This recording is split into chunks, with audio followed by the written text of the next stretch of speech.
Hello and welcome to my channel. Go ahead, hit the like, hit the share, subscribe if you haven't already.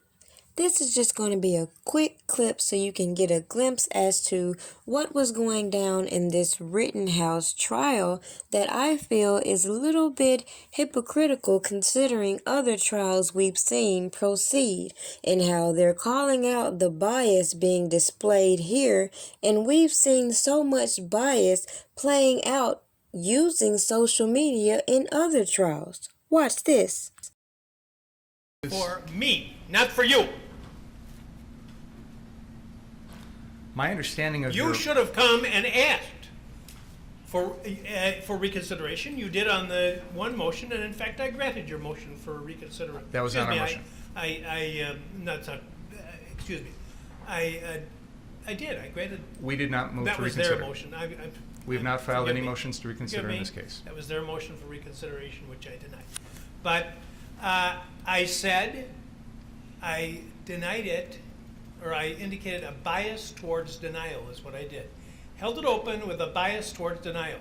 Why would you think that that made it okay for you, without any advance notice, to bring this matter before the jury?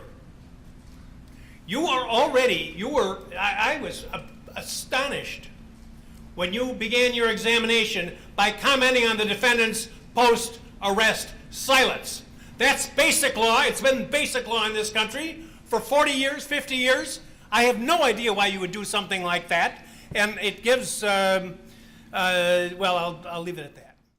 Now, considering comments made by prosecutors is what trickled down this judge's reaction, is why I mentioned the hypocrisy in the beginning, considering when you take a case such as Robert Sylvester Kelly's, who these people spent so much money putting all these narratives out there despite the actual facts, and then letting all this information from these bad act witnesses influence these jury people before they reach their verdict, and nobody ever brought up a mistrial in that case.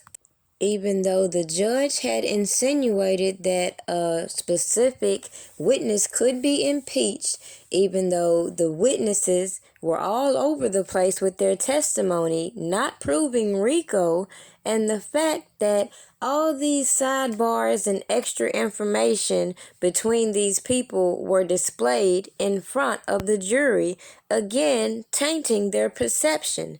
Yet again, nobody wants to talk about that on these platforms, like they want to imply there was so much evidence.